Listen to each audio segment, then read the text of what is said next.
Oh boy, I'm so excited. I can't wait to go to Atlanta, Georgia to see the Muppets. Are you excited? Yes, I am. Okay, before we do, because my fare of the interstate has not changed at all, so tires, Check. gas, Check. oil, Check. the thingamabob that if we press it, then we all go boom, boom, boom. Not check. Okay, just as long as we don't press it. Okay, I think that's goes, and just go and pick up Tommy. Okay then. Oh boy! Oh, hello, boys. How you doing, Doug? I haven't seen you in forever, you know? I'm fine. How are you doing? Oh, doing good. We're getting ready to pick up Tommy for a road trip. Oh, where are you going? Oh, we're going to Atlanta, Georgia to see the Center of Puppetry Arts. That's where the Muppets are. The Muppets? Yeah, Doug? That's strange. I thought he liked the Muppets. Why do you think he went back? I don't know. Well, I forgot to leave the tender oven off, so... Anyway, let's go ahead and pick up Tommy real quick. Alright then. Okay, I got sandwiches, I got lemonade, and plus a few minor things here. Yeah, I think I got everything. Hey, wait a minute. Where'd the car go? Hey! Hey, wait for me! I want to go to Atlanta! Hey, wait for me! Come on, guys, wait!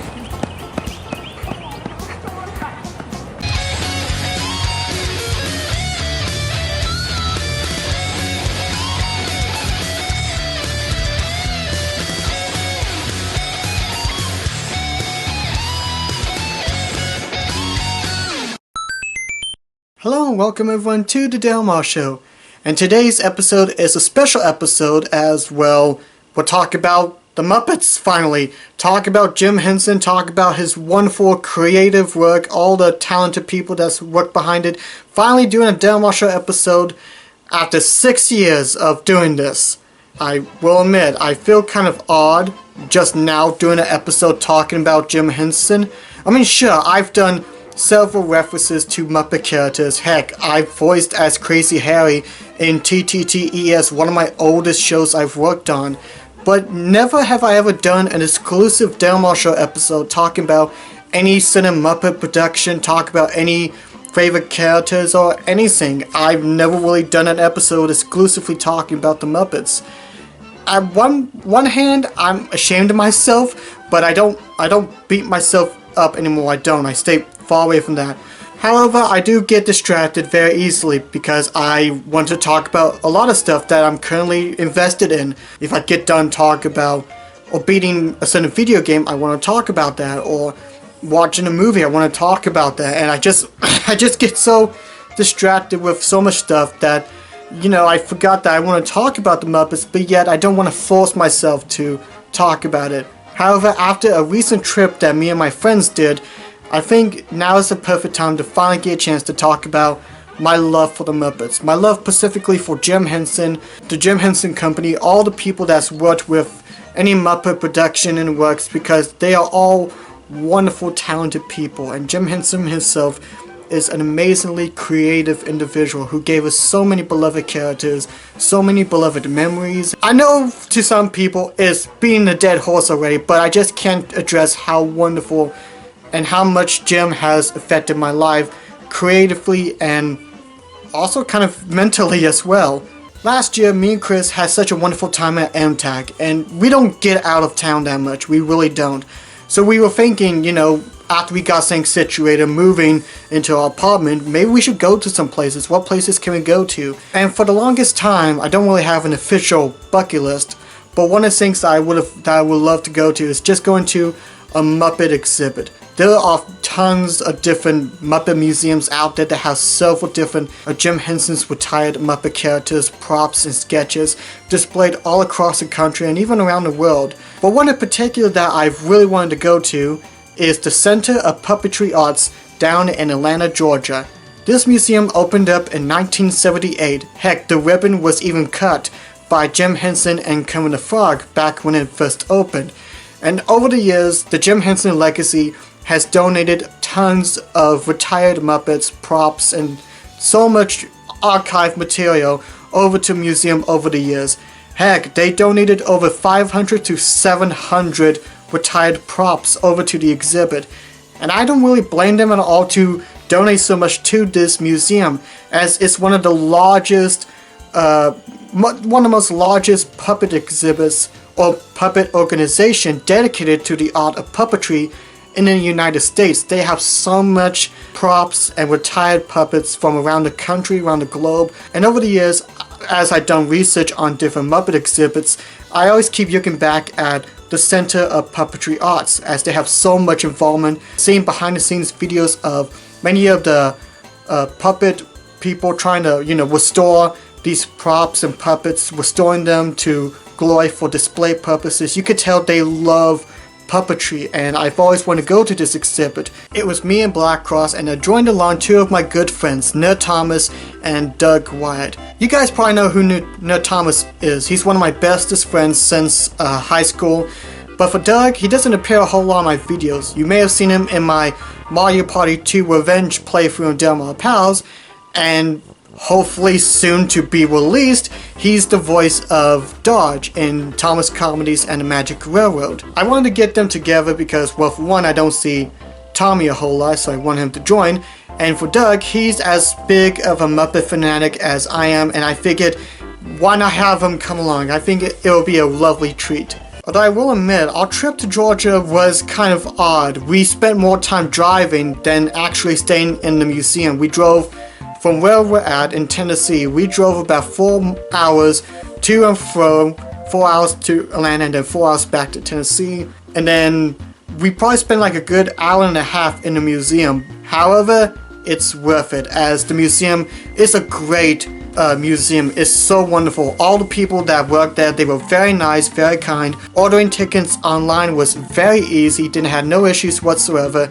And I do recommend anyone, if you live in the Georgia area or are a huge Jim Henson or even puppet fanatic, this is an exhibit worth going to. They did such a well done restoring these old puppets and props and taking very good care of them, and it's just a really great museum overall, so I do recommend checking them out. We went to the World of Puppetry exhibit, and there are two different collections that they have. They have the Jim Henson collection, obviously, but they also had a global collection. We decided to go into that first, as I didn't want this trip just to be about Jim Henson, and so I figured, to not just focus on it, we also focus on the whole scope of puppetry itself, because it's been an art form that has lasted for thousands of years. And the global collection was, even though we spent more time in the Jim Henson exhibit, it was very cool to see all the puppets from around the world and seeing the different forms of puppetry. Sure, sometimes they may look a bit creepy, but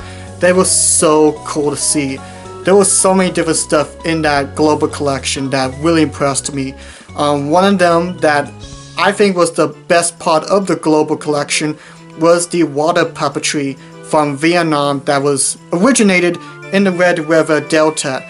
In this little pool of water, the puppeteers are behind this little theater, and to control the puppets, they have these long rods that'll be underwater to have them perform. And I have to admit, it's just really cool to see this type of puppetry, because I never really figured about using water to perform, puppets or anything. And I have to admit, after watching some footage of these, water puppetry being performed, I have to say it's an art form that I have to really give credit. It looks really cool, because puppetry isn't just, putting a sock up and doing this all the time. There's so many different creative ways to go around to perform puppets, and I think, it gives you more creative ideas to innovate in how to perform these characters in different ways aside from just putting a sock on a hand. And I will admit, seeing this exhibit really shined my light on how giant and how massive puppetry has evolved over the years. But the part that I freaked out about was seeing a small collection of stop motion puppets. I keep forgetting that stop motion is a form of puppetry. It's kind of hard for me really to really think about it, because you have to move one frame at a time, move a character a centimeter, but it's still really cool to see some of these stop motion puppets in the exhibit. I freaked it out when I actually got to see Gumby and Pokey up close, and it's so cool to see, seeing these characters that I loved since my childhood up close. And what's even cooler is that next to the display case where they had, like, you know, the Corpse Bride and Alice in Wonderland stop motion puppets, is that there was even this small little demo kit where there's this dial that you can actually circle around, and if you circle it, the monitor will show a frame by frame. Like if you go really fast, the frames of the video will go fast, or if you go very slow, you can see like the precise movements of how they moved each puppet while filming for the movies. It's really cool to see, I have to say. Actually, speaking of demo kits, there was actually a few special little spots in the Globe collection where you could actually perform puppets. Like you could perform these marionettes in these little dials, or even shadow puppets from Asia. Okay, are you ready for the after Street Fighter event? Gotta get in there, like, ready, go.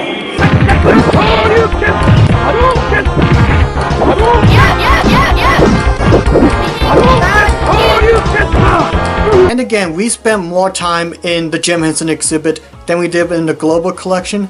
However, I do recommend going to that as well, as it really makes you think of how long the art form of puppetry has been, and seeing the inventive ways that people can use puppets.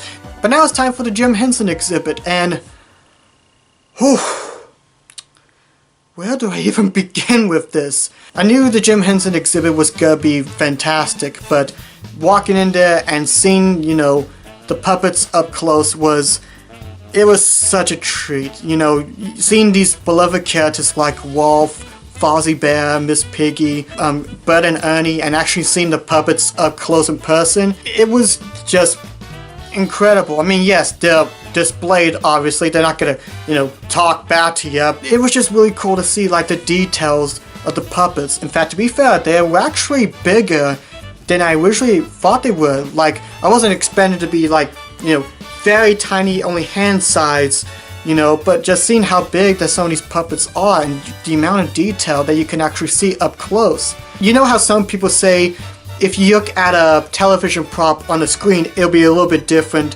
than what it'll be in front of you in your face, looking in your actual eyes, and that is true. And again, they were very big as well, bigger than I thought they would actually be. I know a lot of people say Big Bird was taller, but that wasn't the part that convinced me they were even bigger. No, we were close by where the Muppet Show characters were, and one of the puppets they had on display was Splurge, which was a monster that was performed by Frank Oz, and he was gigantic. I mean, it really makes you think how big these puppets were, and just imagine the pain that some of them, that the puppeteers have when trying to perform these giant, you know, full-bodied puppets. If they had Fog displayed there, I would probably be scared because he is gigantic. And speaking of detail, when you finally get to see the Creature Shop puppets from Labyrinth and Dark Crystal, you really have to give credit to how much detail that, you know, Brian Fraud, when he designed these characters, and even the Creature Shop makers put so much detail into them. Like when I got to see the Skeksis up close, at first he was extremely terrifying, but actually didn't help the fact that he had a giant sword right there. Seeing the amount of detail that they put into it, it's like, oh my gosh, this is just beautiful. I mean, it is just glorious. It was incredible seeing these characters up close and seeing the detail they are, and how very well preserved that they did a great job of preserving these puppets. Like some of them were, all of these puppets were used in the filming of all the Muppet productions. Some of them going back to Sam and Friends with Omar, and seeing how well that, you know, the people in the museum was able to carefully, you know, refurbish and restore these puppets that had, you know, form degenerated over time, or materials that kind of ripped from so much use. As just face it, no one back then would ever think to put, you know, Wolf the dog in the museum, or even some of these old Muppet characters from like pilot TV shows and stuff. Just seeing the amount of work that they've done to restore these puppets, I have to give them credit. They did such an amazing job. And one cool thing I really love about the exhibit is that, again, with 500 to 700 retired Muppets, they actually, every 6 months, they actually rotate the characters around. So when you go in, you're not always going to see the same characters in. 6 months you might see Oscar or Cookie Monster in the Sesame exhibit, and then when you go back another 6 months, it'll be replaced with like Hoots the Owl or hairy monster. I do love that idea, you know, rotating the puppets or sending puppets every 6 months to give visitors come back and to see more puppet characters. In fact, to be fair, looking at the puppets up close, one thing I really loved is that you can actually discover secrets that they use to how they perform certain characters. For example, King Gosh Posh. You might know that he smokes out a cigar or pipe, and if you look at the puppet's mouth, you can see like there's a hole on the bottom left of his lip, like where they can, you know, put the smoke fumes in. Or when I saw Emmett Otter, which by the way, Emmett Otter's Christmas Drug Band is like one of my all-time favorite Christmas specials. Just gotta say it. Anyway, when I saw Emmett Otter, I saw that they had the handle rods still attached to the puppets, but I actually saw this little circular thing on his hand, and I'm thinking that's like a magnet or something. Because you know, he carries around, like he uses a hammer to fix a fence. It's cool to see that you actually get to see how they were able to do these creative tricks when filming the productions. However, there was two particular parts in the exhibit that me and my friends absolutely loved. One was a recreation of what a Muppet workshop would look like, where they had so many different materials around, several puppets that were trying to be built. Just seeing that recreation looked so amazing, and I was just in awe that they were able to get so many materials that they used for like all the Anything Muppets, or old material and sketches for some of the characters. It was just incredible to see. What do you call him? I call him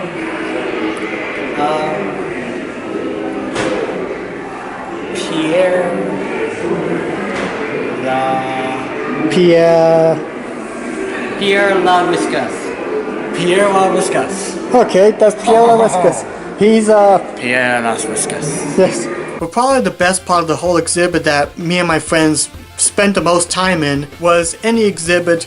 There was this part where you can actually step in a recreational setup of like how Jim and the gang, and well heck, how puppeteers when filming for television, you can actually join in a setup where they recreate a scenario where you can actually experience how to perform puppetry. And for those who don't know, when they film like Sesame Street, any Muppet production, Fraggle Rock and stuff like that, when the puppeteers puppeteered, when they hold the puppet up, they actually are looking down at a monitor, and the monitor, it's not like, you know, how televisions have like a camera where you see words and you're reading from a script. No, these monitors that you're looking down is actually projecting what the camera is seeing, or what the audience at home is seeing, and they have to look at the camera to make sure that the puppet is performing, so that way the arm isn't showing or the head isn't like popping up or anything like that. And it just helps them perform the puppet better when filming for TV or movies. One thing that is kind of distracting though is that if you're going left, the monitor is actually projecting you going right, and vice versa. So it's an art form. Heck, I even tried it out when I had my old camera. I was able to use it on a small television and perform Winston like that several times. Unfortunately, I'm not able to do it with this camera, but at the same time, it's really cool and inventive, and being able to recreate that scenario. They even have puppets, you know, provided for the bit, and we spent way too much time in that exhibit. It was so much fun. People even joining in, and that was probably like the best part of the exhibit, being able to recreate them filming the puppets and being able to actually do it yourself. And it was so much fun. We had way too much involvement within that bit. Now, before I give my thoughts on the exhibit, I think it's only right to, you know, talk to Black Cross, Doug, and Thomas about it. So take it away, future past. Take it away past me. What was your impressions? Okay. I thought the whole thing was pretty damn cool. You know, there was like, I love that labyrinth chair. That's like at the very beginning. There was what was his name? Jeff? I'm just gonna call him David Bowie. Okay. David Bowie's rightful throne. You got that. You got the global exhibit where it's showing a lot of other forms of puppetry. That was pretty cool. The only thing that kind of interests me were the Chinese exhibit. Excuse me. The Oriental exhibit, and then the Corpse Bride, obviously. What was your favorite part of that entire Jim Henson exhibit? I love the setup. That setup was awesome, where we acted out our own little skits and scenes. That was probably the best part of the whole museum, is they recreate a set. I don't know it's from one of the shows, but it recreates a set, and puppets, pop, pop, pop. I thought it was great. What did you think first of the global collection? It was very interesting. Do you have like a favorite puppetry form that you saw in a global exhibit? Man, the Punch and Judy one, it had a lot of fond memories from it. And practically the whole exhibit. Did the whole Jim Henson exhibit as well? Oh yes, that was the best What was part. your favorite part of the Jim Henson exhibit? Well, Aside from the setup. mostly the Dark Crystal part. As you know, it's one of my favorite movies.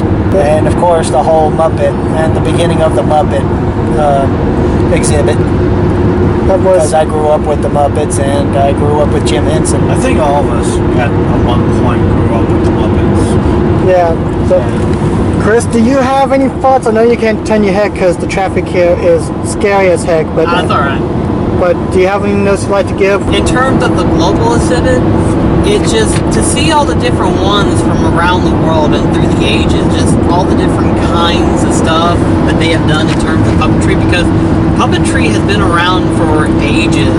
So Thousands and thousands of years. yeah, so I mean, just to see all the different kinds in different format, it's just interesting to see how we've come in terms of puppetry through the ages. And then in terms of the Muppet part of the exhibit, my personal favorite would have to be the Muppet Workshop. The whole place itself. I personally am the physical creator type person, so building stuff comes natural, but to see the whole workshop and to see all the different stuff that they would use and everything like that, it's just, I love it entirely. It's so cool, and it was so interactive too, and to get all the deeper details of each individual puppet, you actually get to see how it works and what function each puppet and which part of the puppet it does. And just overall, it was really fun and I loved it. So what did I think? Well, I have to admit, even though we spent more time driving than in the actual exhibit itself, it was worth the drive. I mean, I've been wanting to, for the longest time, go to the Center of Puppetry Arts, as I think it's important, to keep the form of puppetry alive in a day and age where, we're using computer graphics and, just CGI and effects and everything. Not saying it's not bad. I'm not going to be like, oh, I do not like CGI and all that stuff. It's destroying. Like, no, this stuff, I do like CGI. Heck, some of my favorite films are entirely made of CG. But it's important, to keep the form of puppetry alive, as it's part of our culture, our history. It's been around for thousands of years. And it's really great to see that this whole museum, the whole community within this exhibit, it's really important to keep puppetry alive. And I think that the Center of Puppetry Arts has done an amazing job, keeping that spirit alive. That way people can come and see these retired props and sets and seeing them and be invested and see how creative people can be to tell stories through these wooden marionettes, these styrofoam hand puppets, and even stop motion models. Is something that I think the exhibit has done phenomenal well. And heck, actually getting to see like several of these beloved characters up close. Not saying I didn't have an appreciation before, but an even greater appreciation for all the Muppet Workshop builders and designers and performers, just creating these wonderful characters and bringing them to life, and actually seeing up close to like how they were able to perform the characters, the amount of detail that they were able to put in the puppets. It just makes you appreciate the amount of work and talent that the whole Henson company has done. I absolutely loved the trip. I got extremely emotional at the end because it's like, I've been blessed so much, and I was so happy to be able to bring my friends along within this trip. It was so much fun, and I highly recommend, if you are in the Georgia area or you want to go to a Muppet exhibit or see puppetry and stuff, definitely go to this museum. It is such a wonderful treat, and I really thank them for, continuing to, restore these puppets and showcase the world and still show that puppetry is an art form that is still wonderful and inventive to people. And I think there's no other way to end this video than to have Tommy quote this wonderful quote from Jim Henson himself. Please watch out for each other. Love and forgive everybody. It's a good life. Enjoy. Before I go, I want to say that the best part of the trip by far was as we was heading back, Tommy was suffering from a headache. He was tired. He was drunk tired, as I call it. And he was just rambling about, ranting, and it was hilarious. So, thank you for the comedy, man. Okay, that's it. Bye-bye.